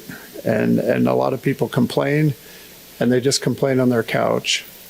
But no one's willing to do anything. And I think it's admirable. I try to tell my kids, you can complain as long as you follow it up with what you're doing afterwards. So I just want to thank everyone who came tonight. And I want to express on behalf of the Miller family and Gail Miller is that change is difficult. We know that it's very challenging to deal with, and we're all challenged with handling it at a very fast rate right now in the state of Utah. We're working on projects all over the state, and it's very difficult to keep up with a housing demand that's 35,000 units short. And it's very difficult to manage the value and the cost of homes in the market when we are 35,000 units short. And that's a challenge, and it's something that we talk about all the time. And Gail is very passionate about trying to solve that, which is why she purchased Destination Homes. One of the things that we've learned is that having developments and subdivisions that have just a continuous one type of home all the way through them, it's okay maybe, if you have 10 acres or 20 or 30 homes or something like that. But when you have a larger development like this, it's really important to offer multiple housing types. We've seen now schools closing, right, in the Wasatch Front, because there are no more kids moving in or out of those developments. They're too homogeneous. And that's something that we've studied for a long time and watched, and that's one of the reasons why we do provide multiple housing types in a development, is this development can live and grow and breathe throughout multiple life cycles, not just ours. And that's something that we pay a lot of attention to. And that's why you see townhomes in addition to single family homes. Okay, before you leave, just because, it's a concern, or people really are still trying to understand ag heritage again, and I apologize, I know you're probably the one that's working on most of these identified properties. Kind of explain the possibility of like a community garden or even stand-up box gardening, and where would that most likely land? Sure, yeah, that's something that we've considered for this site. We would really like to implement it in this site. We're kind of testing it right now in our trailside development, which is on Gordon, to see how responsive the community is, because not every community responds the same to them. And so we also don't want to waste resources and maybe go in and put it in and find out that it hasn't been useful. We are on the HOA board and will remain on the HOA board throughout the development, and that's something that we hope to kind of watch and see and pay attention to, and we definitely have the space to do that. Okay, thank you. Yes, go ahead. Could you speak to, I believe one of the residents asked about the possibility of the 3-story structures. Could you speak to that? Would that be those townhomes, or what on here would Sean be considered the 3-story probably structure? correct me, but I don't believe we have any 3-story structures in this development. Okay, thank you. Okay. Any other questions? Oh, I have one more. Sure, go ahead. So, Mayor, you were asking about the dog park and potentially where those would be. Every green space within this community, though, that would be considered private or public? Yes, it is. It's private and HOA, except for the trail systems that are like on the city property and the 10-foot wide trail that's intended to travel west and along the corridor. Those are public use. So whose responsibility is it? The HOA's responsibility to make sure that folks who do not live in this community are not accessing the dog park, and also for these communities that are stubbed into, would that also preclude them from using those same amenities? It is the HOA's responsibility. Something like a dog park is a little easier where it's fenced and people tend to know each other in the area, and they know each other by visiting the dog park. Mm-hmm. The rest of the spaces, will not be fenced or anything. There's not like a card or a gate to get into the grass areas. I'm on quite a few HOA boards in our company, and I've never implemented like an actual policing system for that, but they are owned and maintained by the HOA. So just that follow-up question. So folks who are in this neighborhood where Alberta spruce is up to the top, or where this sugar pine way is going to be added in, they have dogs or whatever, and the park is close to them. Are they able to access the same amenities? I mean, it's not technically their neighborhood, but the street is going to be connecting into their neighborhood. We try to post. It's one of the things that unfortunately we have to do, and as an HOA, is make sure that it is posted as private property for legal rights and legal reasons, but it won't be fenced. Okay, if anyone else has any questions, the public hearing is still open, so if you want to stand up to the mic, I know you'd raised your hand, but please come up to the mic. And once again, you have to state your name. I'll be brief. Travis Baker, Layton City resident. I was going to ask the same question that Councilwoman Smith asked. But I would like to say I hear lots of planning and lots of effort to make the new residents of this community have things. All the current residents see are downsides. So no access to these green spaces, but increased traffic, things like that. Thank you. Okay, thank you. Okay. I don't know, one of you guys. Tom Toronto, Layton City. I was going to ask what for investors looking to purchase, is there a % of the overall units that will be allowed to be sold to investors, and what are the plans for that?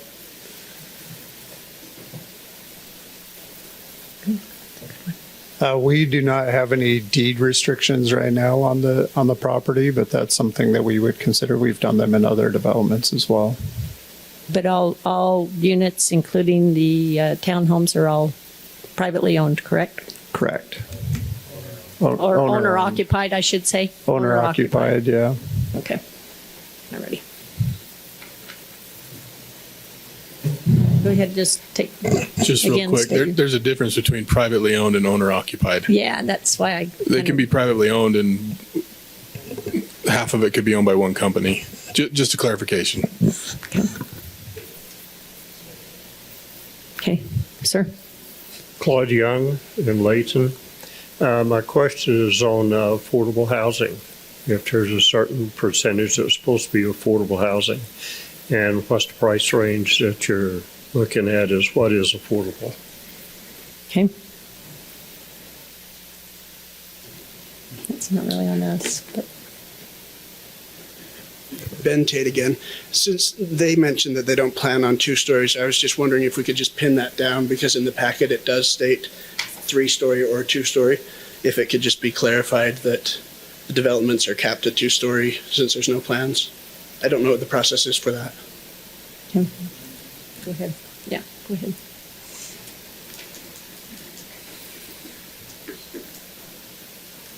The reason that's called out as 3 stories is because that's what the code would allow.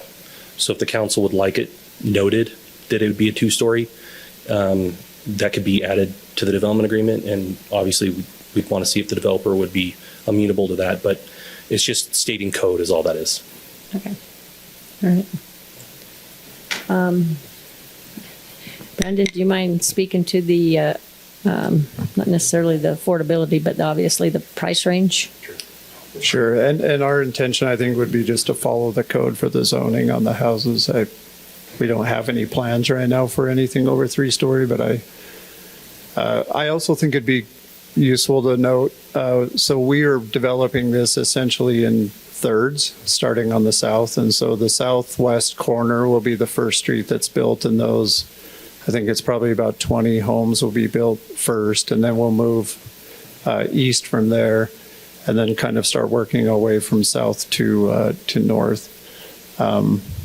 There's some other reasons with Rocky Mountain Power and availability of utilities that we need to do that, but that's the general plan. If anyone is wondering, what was the question about affordability exactly? Well, I think the question was obviously how are you going to, address the affordability, but this is privately owned. But I think the question also was, what's a ballpark range that these products will probably sell for? I know that that's only based upon demand and when it's developed, because there's certainly inflation involved in there.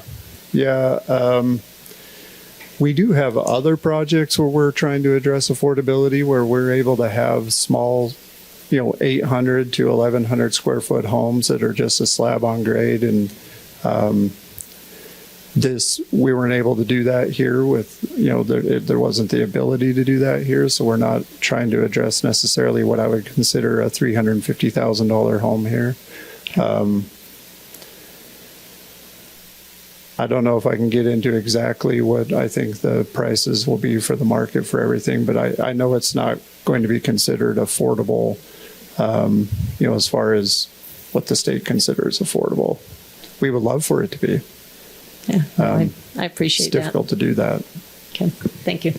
Real quick, thank you for your time. Appreciate all the energy you've put into it. And I do have a question, kind of to the owner occupancy portion of that, because that's something that as a council we've really feel very strongly about.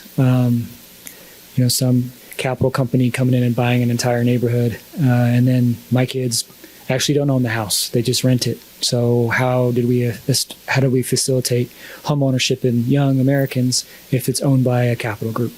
So I would like just to know what you've done in the past with these deed restrictions, and if you've had successes and things that we could maybe look at regarding that. Yeah, we have, and we've done them in various ways. Sometimes it's with time and percentage, or there are things that we can do. We're very, being a Utah-owned company and by a Utah-driven family, we work really hard to create developments that are owner-occupied and not, purchased by large corporations. So there are different ways that we've done that. I'd have to probably have our legal department kind of decide what type of language to add in the MDA for this specific one. But that would be our goal, is to sell to my kids who are currently looking for somewhere to live and would love to live in Layton. Okay, thank you. Any other questions? I had a question for Weston. I wrote down the phrase "trails to nowhere" when someone was speaking. Just wondering, in our active transportation plan, is there a plan for a trail through the power corridor or any other connections of note? Yeah, that trail, that corridor is planned to have a regional trail through the whole section of Layton, and other cities are planning to have that to be a trail as well. Okay. Thanks. Power corridor. Mayor, could I just make what I believe are some clarifications? So to Mr. Young's question about how much of this development is considered affordable housing, I think the answer to that was 0. So this is not an affordable housing community, which is what was just represented. I know there are some assumptions behind that, which we won't get into today, but this is not that. And then I just wanted, for the benefit of those of you here and also those who are live streaming or will replay this, on the city planning website, we do have master parks plans, master trails plans. Like, we have plans of all of the things that the city wants to do from now into years into the future. And so even with the statement, right, of the Trails to Nowhere, there are plans and maps of all of this information is online.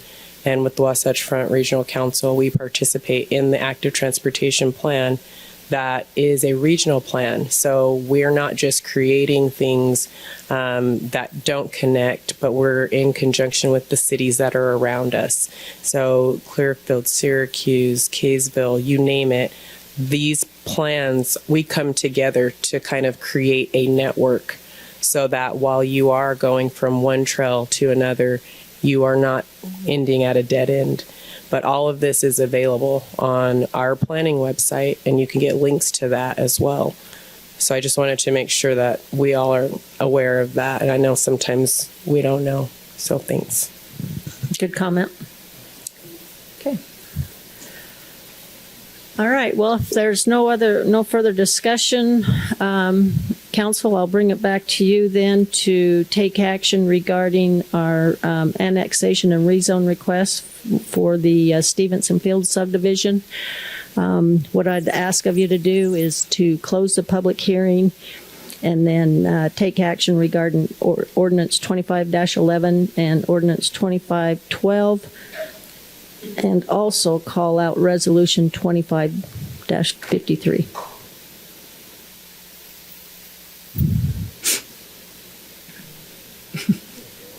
Yeah, or you could say what I said. Madam Mayor, I'd like to make a motion that we adopt resolutions 25-1, 25-12, 25-11. Sorry, those are out of order in my eyes. Chicken. And resolution 25-53. And Okay, close the public hearing. Okay, thank you very much. Okay, I'll go ahead and do a roll call vote on this. And, oh, excuse me, I need a second. Good point. Okay, it's second. Is there any other discussion? Otherwise, I'll, absolutely. Thank you. So a lot of times when we're doing annexations and rezone requests, we're doing that and then other things happen later. We have a development agreement before us right now, which basically is just what we see, right? What we've seen on screen today with no changes. So approving this today, does that mean that there's no opportunity for a tweak here or there if the developer and city staff, based on comments and information and questions we had tonight, what is, and maybe this is for Clint, I don't know, yeah, but what is the opportunity for minor tweaks and changes if we approve this tonight? Counsel? You can go, yeah. All right, legal counsel? All right, You're just Brad? letting me answer because I had to walk Sure. all the way down here, right? Yeah. So if you pass resolution, 2553 tonight, then that would be the development agreement. But a development agreement can always be modified in the future, and it would just go through the same public hearing process. And so if it was determined by, a city staff working with the developer, or if there was a request that came up and the city council wanted to amend that development agreement, after executing it, then that's always a possibility. Yeah, so just to be clear, just to answer, minor changes, yes. Substantial changes, no. And without consent of the developer, I hate to put it this way, but the moment that you have the most leverage is right now. So if there are things in this plan that you want to see different, or if there are things that you want to see that you feel like should be considered or changed or looked at by the developer, then that now is the time. Because yes, once this is approved, this is substantially approved. Right, and I guess that was what my point was with like the owner occupancy, because we can't. Right. So if you want to make that a condition, right, then that needs to happen tonight. They could always voluntarily agree to that, but they would not be required to. So that begs the discussion here, if that might be the point of concern. You could ask the developer to answer that at this time, if that's what you guys so choose. Well, and I think he answered that they've done it, so it's not something that is not in the question. But my concern would be, without knowing what actually to ask for at this time, would it be prudent for us to, really understand a little bit more about what we should be asking for in that owner occupancy? Like if we said, oh, well, we want to make sure that that's a part of it. Sure, that's a part of it. But what does that actually mean? And how are we guaranteed that? And that may not be the only thing. I'm just using that as an example. But how are we guaranteed that we are asking for what we really want? Does that make sense? Council? Yeah, I think those are good questions. And if that is a concern of the council, then that's something that you would want to have.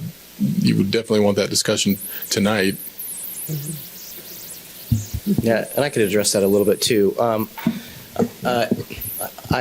personally, I'm not, I would say, a fan of having single family homes bought up and rented and having the whole thing, having a neighborhood being owned by a corporate rental company. I don't think anybody really is a fan of that.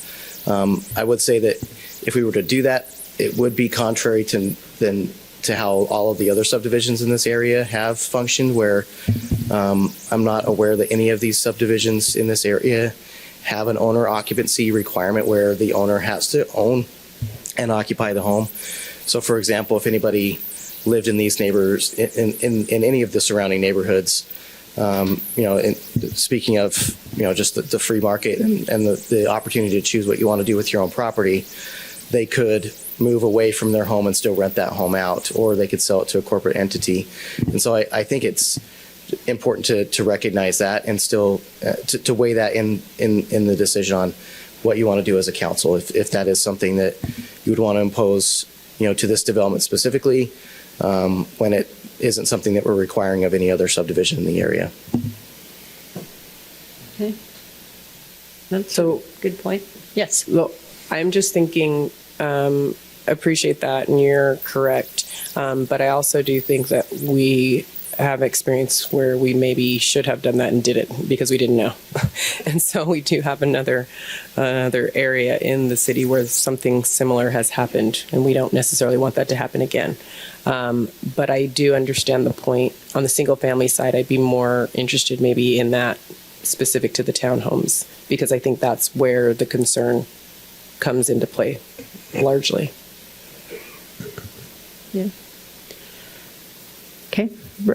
Yeah, Brandon, do you want to go ahead and maybe speak to some of your past knowledge on this just to help educate us? Yeah, I might say that I think that could be a longer conversation to figure out the details on, but I have done this where it can be conditional upon adding language in the MDA and then it says, all efforts will be made to work with the city to come up with the proper language for that. I don't think I can come up with that exactly on the spot right now, but I think conditional approval maybe with something that says that we will make all efforts to work something out with the city is a way that I have done that before, and I think it's appropriate on the townhomes. I think my gut is that this community price point may not attract a lot of corporate buyers.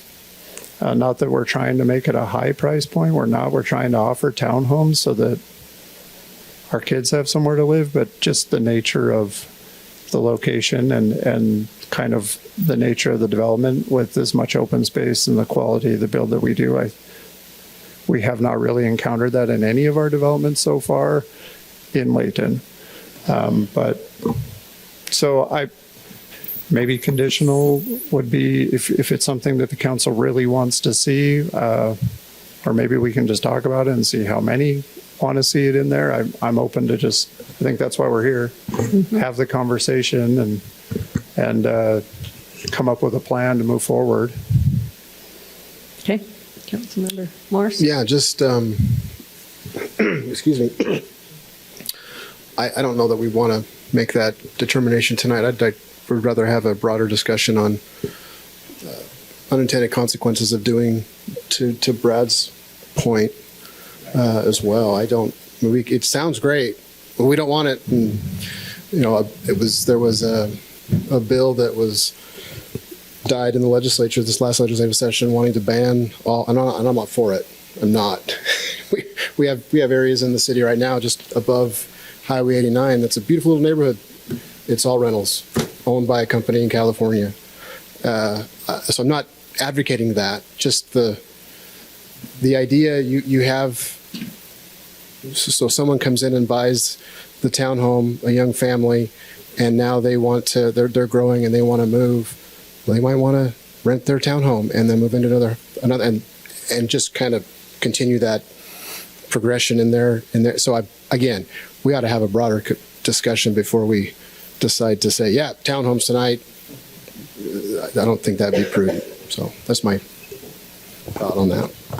Mayor, if I may add something. Absolutely. And I'll lean on our legal counsel for this comment as well, but it is my understanding that state law does not allow us to regulate whether it's owner occupied or not. That's kind of the big crux of this, right? So what the broader conversation is there room to say a large corporation can purchase these units? There might be something in that. And again, I'd have to lean on Clint, but state code does not allow us to say these are required to be owner occupied. That can't be part of the development agreement or the decision that we're making tonight, unfortunately.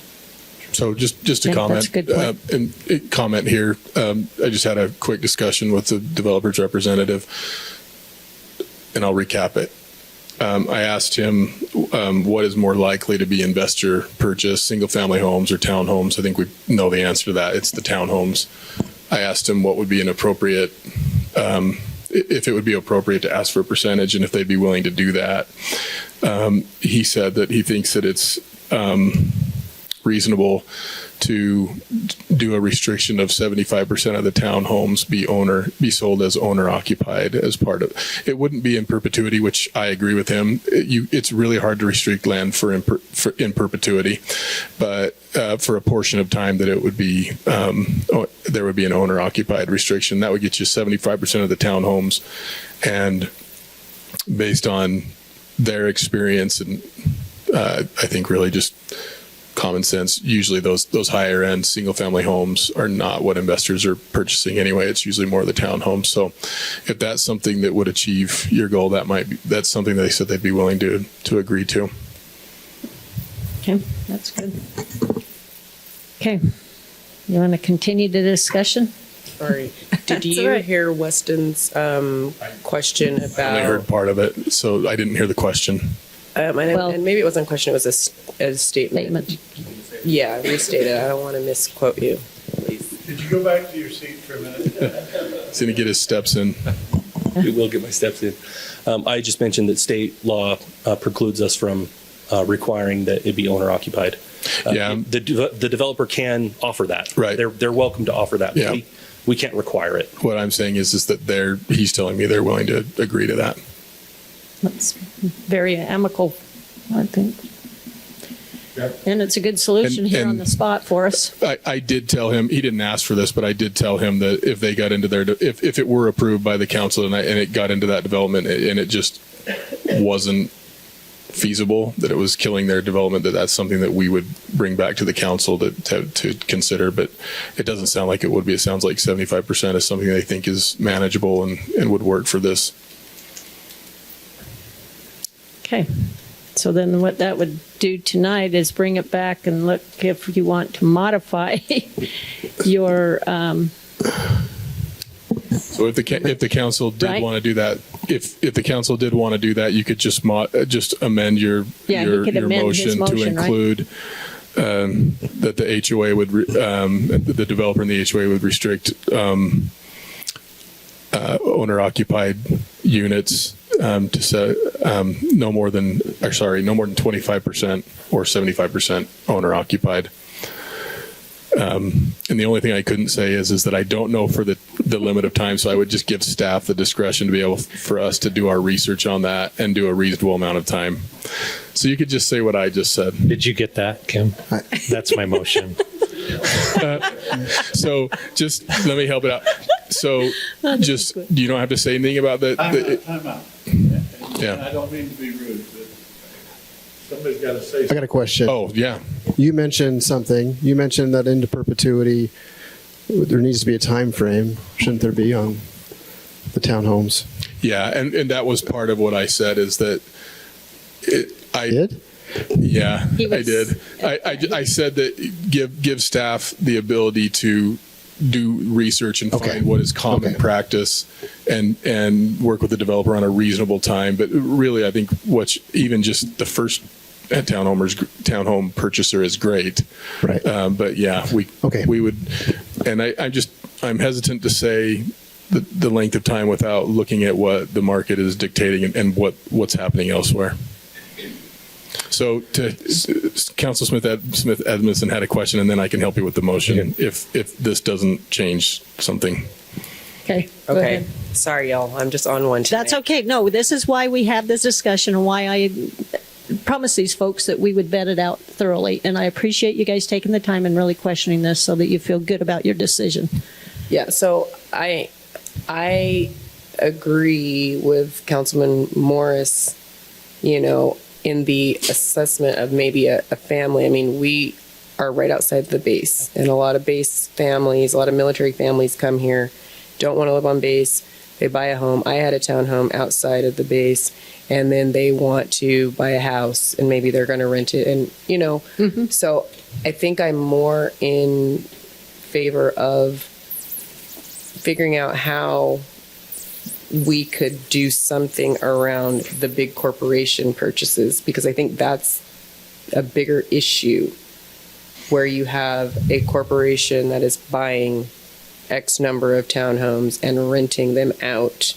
But state law prohibits this. I think the only way you can address that is by designating it owner occupied. Yeah. And that doesn't help. Okay.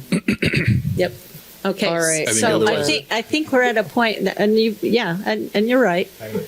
And if I But could let's go ahead and go back to the motion on what you're saying. Yeah, we could do this. and maybe what's even reasonable for the developer and for the community is just that, because they can only control what they can control when they sell it. And so for that first purchase, 75% of the purchases of townhomes will be owner occupied. Sounds like that's what they've done. So without a time frame, just because once they've sold 100% of this product, they're not here anymore. They don't own anything. They don't have the control to be able to do that. Okay. So with that, then the motion would be, if this is what you want to do, Councilmember Roberts, the motion would be, you don't have to restate what you already said. Just say, amend your motion to include that 75% of the townhomes will be sold to owner occupied purchasers. I don't know how all the council feels. I'd rather make it as an amendment and we vote on that. I don't know. Or is the whole council okay with that amendment? Well, that's what I'm saying is you make the amendment, it would require a second and a vote. Yeah. If you do it that way. Okay. Yes. Okay. Yeah. So I would amend my motion as Mr. Drake stated to require or work with the landowner or the developer that 75% of the townhomes were owner occupied on the first sale. Correct. Okay. I have a point of clarification. Since we're only voting on the amendment, can I do a yay or nay, or do I still need to do individual? So what it would sorry, I misspoke. What it would be is if there's a second, if there's a second on this amendment, then it would be his first motion plus the amendment Plus that the you're amendment, voting and then I'd do a Yeah. roll call vote. Okay. That makes So sense. that's why Not according to Robert's Rules of Order, I don't think. You can vote on the amendment first. Your rules? We're not amending the motion. I'm voting on the amendment.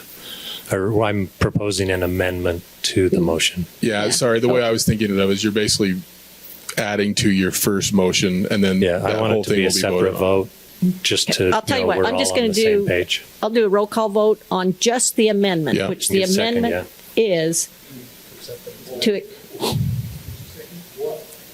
well, no, I'm clearly stating, well, Tyson, go ahead and restate it so everybody's aware of it. And then I'll look for a second on that motion, and then I'll do a roll call vote. So I motion that we amend my original motion to state that 75% of the townhomes would be owner occupied on the first sale. Very well stated. Is there, as part of the development agreement? Yeah, that will be included as part of the development agreement. Okay. Okay, there's a motion and a second. So now I'll do a roll call vote on this. I'll start out with Councilmember Roberts, Yes. Councilmember Thomas, Aye. Councilmember Morris, Aye. Councilmember Smith Edmondson, Aye. and Councilmember Bloxham. Okay, there you have it. It's unanimous on the owner occupancy. Now I'll entertain the original motion for the public hearing of the Stevenson's Field subdivision with ordinance. Do you want to state them, or do you want me to just go ahead? Go ahead and restate your motion. Let's just do that. Adopting ordinance 2511, 2512, and resolution 2553. Okay, is there a second on that motion? Second. Okay, thank you, Councilmember Thomas, second it. Again, I'll do a roll call vote on this. I'll start out with Councilmember Morris. Aye. Councilmember Thomas. Aye. Councilmember Smith Edmondson. Aye. Okay. Councilmember Roberts. Before I vote, I'd like to share a story. If that's okay. Do you have a point? Explain my vote. I think it is personally. First of all, I want to thank all of you for being here, for being at the Planning Commission meetings, for signing the petition, for sharing your personal stories. Mr. and Mrs. Baker, you got me. Made me think of my 9-year-old twins. And I don't want you to feel like you haven't been listened to. I appreciate the process. But I remember a Layton where I remember what I believe is the first subdivision in Layton. And Lauren, you grew up in it. That's the first place I ever saw sidewalks. And for a skateboarder growing up, that's something big. But and my reason for sharing that is it's a lot different Layton than it was back then. It's a lot different Layton than my grandfather saw, my dad saw. And I hope that all the discussion we have is, and knowing that Layton is changing and developments change as we go along, that we're trying to address and staff is doing their best to address the concerns of traffic and safety and all of the concerns that have been brought up. I sympathize with you. But that first subdivision that I talk about, with the addition to it, there's about 200 or so homes in it. And about 10 years ago, there was another subdivision that happened to the east of that. And it actually made a direct connection from that neighborhood to Layton Parkway. And there was a huge concern about the added traffic in that it would take on those small streets. And I'll say I take my kids to friends through that road, and very rarely do I see more than one car on that road. So I know it will increase traffic, but with my vote, I hope that the impacts will be little, and I believe that's what I've seen as I've watched Layton develop. There's a lot of subdivisions now, and there's stub roads on most of them. And eventually those are going to be connected. But I just want to express that I hope you don't feel not listened to. Appreciate you being here and participating. But Mayor, I would vote yes. Thank you.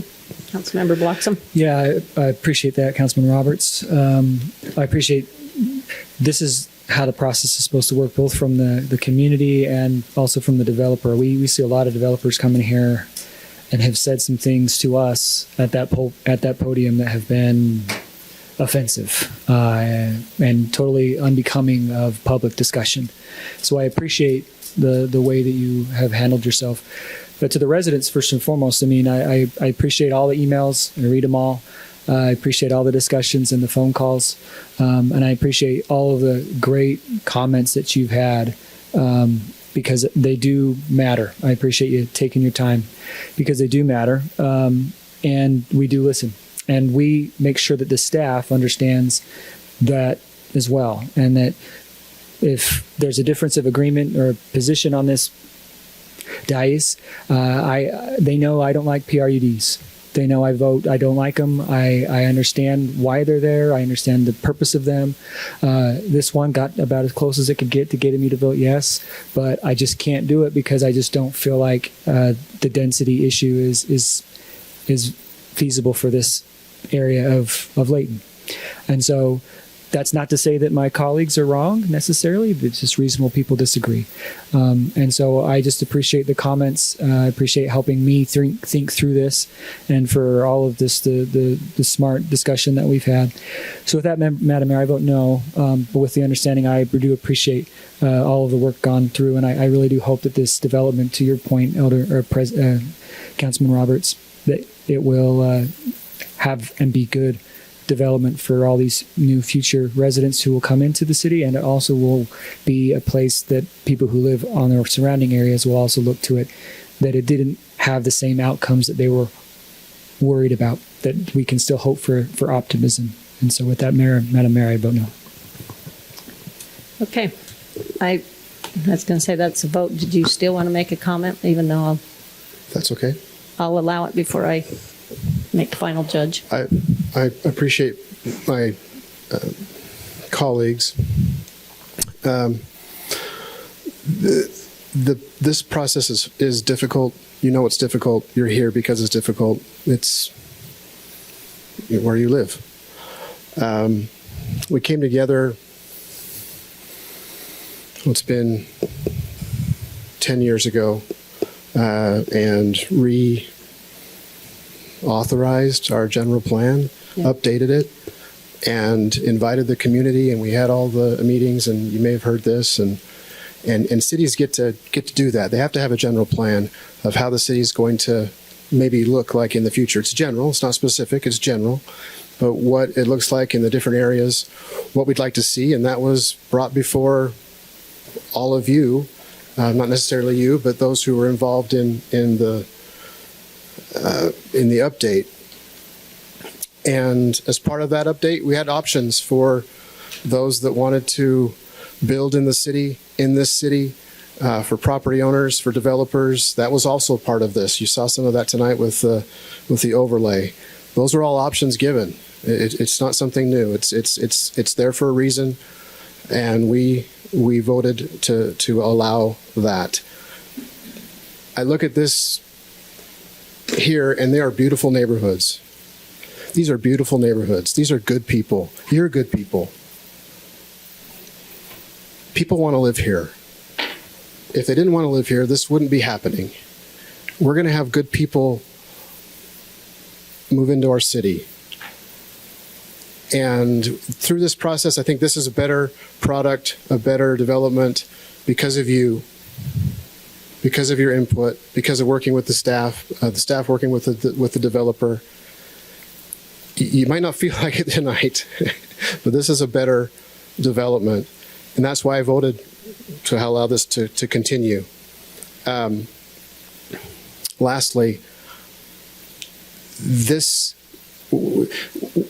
we do three things as a city. You've heard me say it. One, we provide essential services. Two, a place, people, a hometown you want to live in, you want to come home to in the evening, you're proud of being from. The third thing is this land use stuff, and it's hard. And it's our authority, your opportunity to do this, for us to visit with them and to give them direction, and then with the staff, is being eroded at the state level. And I don't know what this looks like in the future, but I don't want to have the state legislature, the executive branch, however things morph into, that now they come in and say, yep, right there, that looks like that 75 acres we can put in 3-story townhomes and apartments and whatever we want to do, because we got to have it because people need to move here. That discussion's happening at the state level. And the Utah League of Cities and Towns is trying to thwart it off, and council members and councils trying to do what we can to keep this zoning authority local. It won't affect this, but the future, look around. It'll affect that if we can't, if we don't have, we're not able to do this. And so doesn't make us feel better tonight.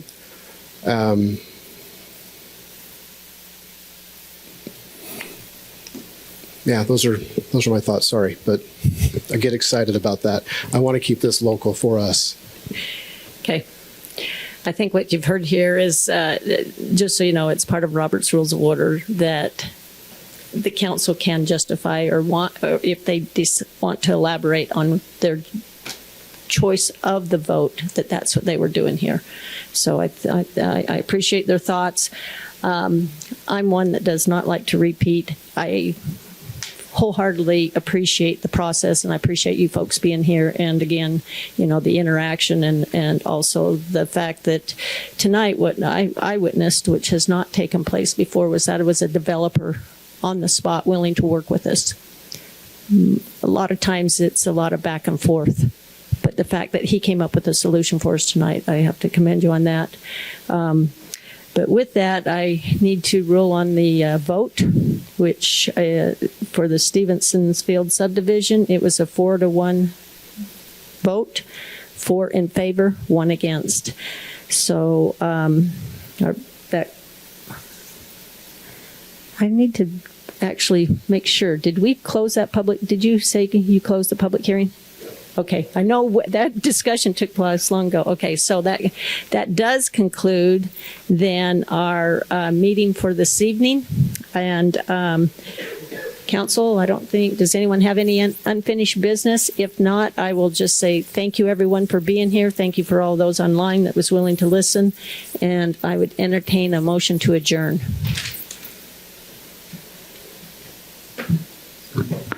Motion to adjourn. Okay. Is there a second? Thomas Sexton. Okay. Thank you. I'll acknowledge that. Thank you, everyone. And again, be safe. Enjoy the holidays. Participate in all the things that the city has to offer. Thank you.